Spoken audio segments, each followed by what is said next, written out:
Oh, LeBron James, Steph Curry, 38, 35. Get the popcorn out. Just sit back and enjoy it, people. It may be the last time you may ever see these two meet up in the playoffs. Till next year. Maybe. What two? Yeah.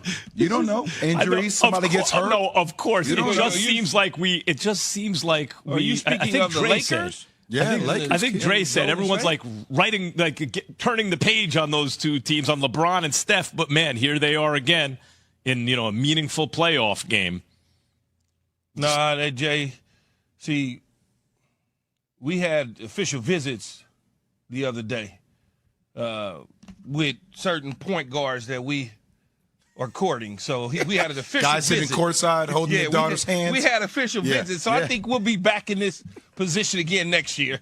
I can almost guarantee you that with that nice strong recruiting class coming in. Strong recruiting class. You talking Kyrie Irving walking around courtside, sitting courtside for the game?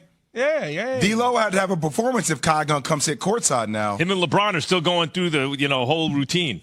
No, he was just checking. He was evaluating. That's all. It was like a recruit visit. Little hand routine they got takes about 15 minutes. It was an unofficial recruiting visit. Key, wait, hold on. I wish somebody could have panned to D-Lo's face when LeBron walked up to Kyrie and they did their handshake, the same one from Cleveland. It's just like that camaraderie, that familiarity. That I wish I could have seen what D-Lo's face looked like at that moment. What do they call it? The best kept secret? That's the best kept secret in basketball? Mm-hmm. But Kyrie is not on the Lakers right now, and the Lakers do finish their series off and now get the Golden State Warriors because, oh, my God, Steph Curry. Whew. No, you have the line wrong. Do you know what the line was? What's the line? The line is, respect, dog, respect. Oh, my God. Yeah. That's what Terrence Davis, who guarded Steph Curry in Game 7, like said to him when the game was over. Respect, dog, respect. My God. That is your God. Yes. Davis. Listen, what was amazing about it, forget all 50 points and all that, second half, third quarter begins, Jay, and the Kings show up, right? And you have your best player hit a shot, and Sabonis is doing work. And I forgot they got up 4-6 points, something like that. And it looked like, the Warriors would answer, but it looked like, young, fresh team at home. This thing isn't in the bag like you figured the Warriors would come through in a Game 7. And that's when the Warriors took over and basically never looked back. When they were down maybe 3 possessions, something like that, and it looked like the Kings had fresh legs, came out of the half, ready to go, coach's quarter, third quarter, and then it was over. And then it was over. The Warriors just responded like champs. Too much time, man. Them veteran players, as I said earlier when they first put this thing together, Jay, that youth is something when you play against veteran dudes that know what to do. They stay calm under stress. They don't panic. And then the rest just took over. I thought it was going to be another 40-point blowout. 20, that's just as bad. So, to me, this is like these urban legends that become with these stories. And we said it was a moving target because at the end of the day, we're going to get a chance to see who is standing on top of the mountain as the world's best player. Last night, Steph solidified, I am still him.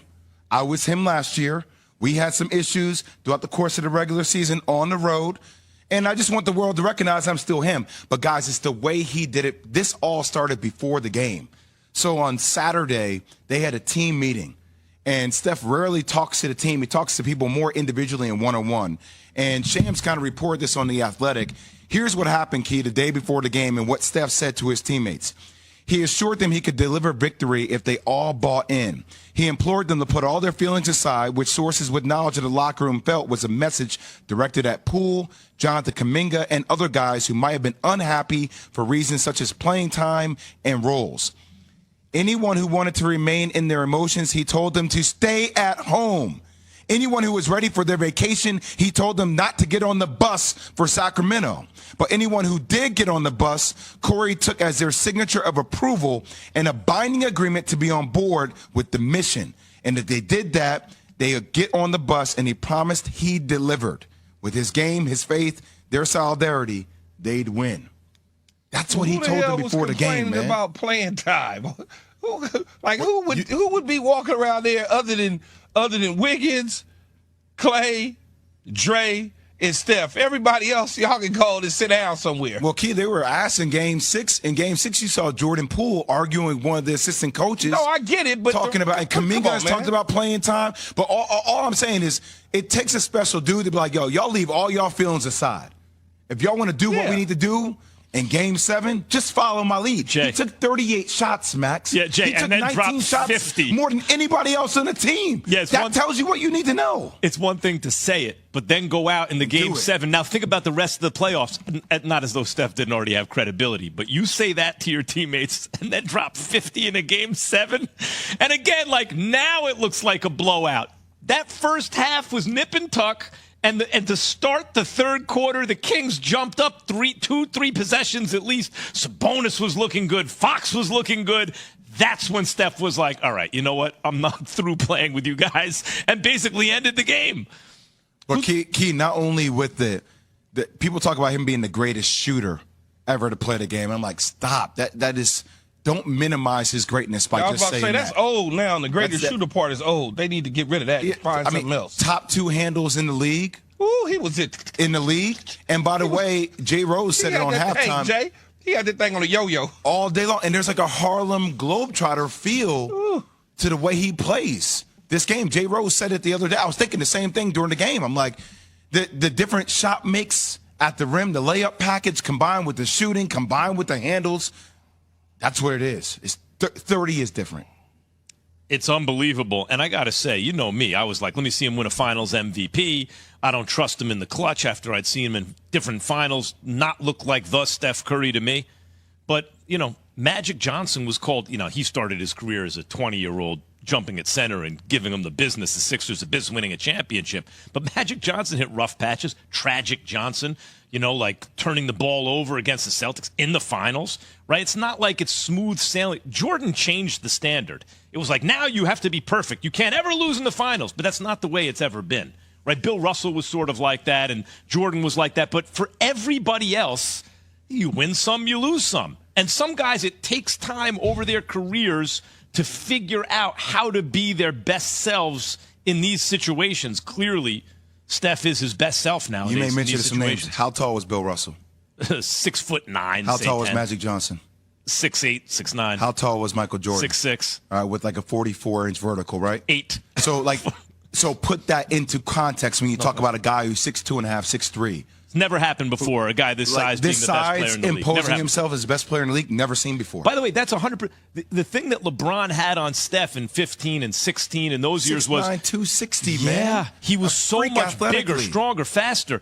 But if you take LeBron out of the equation, it was Steph's league. But LeBron was in the equation. It was his. At this moment, the last couple of years, Steph has proved it's his league now. I mean, if he chips up this year, it's his league, right? What more is there to say? I don't know. Is there anything else to say? Yeah. Do we got a chance? Yeah. No shot. You don't think No the Lakers bueno. got nothing? Zero? No, we can't. no, I mean, I'll give y'all like a 25. We got LeBron, though, man. I'll give y'all a 35% chance. And we got a healthy. Well, who knows? But we got a healthy AD. Why do you have to think about it before you say it? Even the other Is night, Kyrie eligible something happened, and he was looking at his wrist or looking at something. And I was like, oh, here we go again. Look, the Lakers obviously they have a chance. No, but I mean a legitimate, real shot, though, not a gentleman's sweep. Okay, they could get one, maybe two. I'm talking about like a real shot. Like they took it to Memphis. Could they do that? It could go 6. It can go 6. I'm with you, Kilo. They got LeBron. You can't count him out. Well, LeBron is special, but it's not LeBron.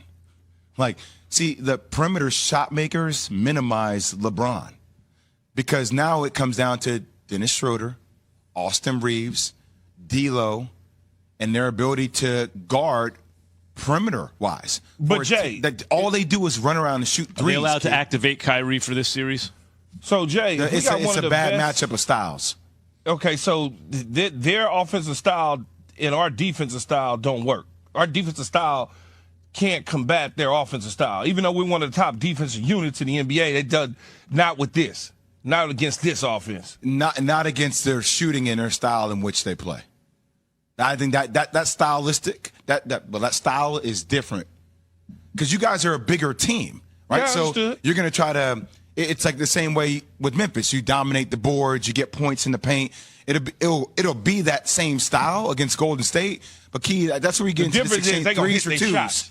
Threes They or gonna hit twos, their yeah. shots, right? When they start hitting those rolls, you got to find a way to slow the game down and get it back down low on the It's not block. just, by the way, with like in terms of the glass, it's not just Draymond, it's Kevon Looney.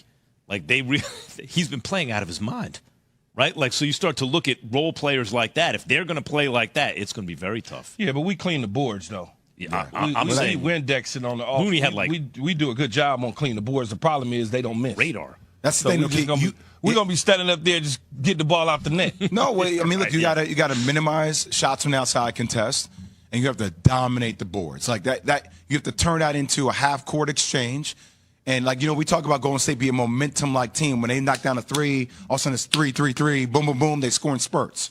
So slowing down the game and crashing the boards is the key to victory. You for the get Lakers. 4, they get 12. That's what happens a lot of times. That's where Sacramento is able to keep up because they can score at the same rate. So in other words, you saying we don't have a shot? Got it. You said 30%, something like that, right? 35%. 30. Yeah, they have a 1-3 shot. That's not so bad. not bad. I agree with that. You got LeBron James in a feel- good squad. You got a shot. I was sitting there. I was sitting watching a game with my little buddy that did the video for us, and poor kid. He a Laker guy, so he really wanted Sacramento to win because he felt we had a better shot against Sacramento. Now he realizes it's Golden State. We might not get out of the second round. Just keep in mind, man, everyone knew the Lakers weren't going to chip up this year, and here they Whoa. are in the next round. Let's be realistic. And here they are in the second round with LeBron. AD is healthy. They got a crew. You got even people like Jay saying, nah, the Warriors should win, saying they got like a 1-3 shot to advance to the conference finals. It's more than you could have expected, especially before the trade went down, right? Like Well, the before Lakers the trade, there was a different team. okay, but do you know at that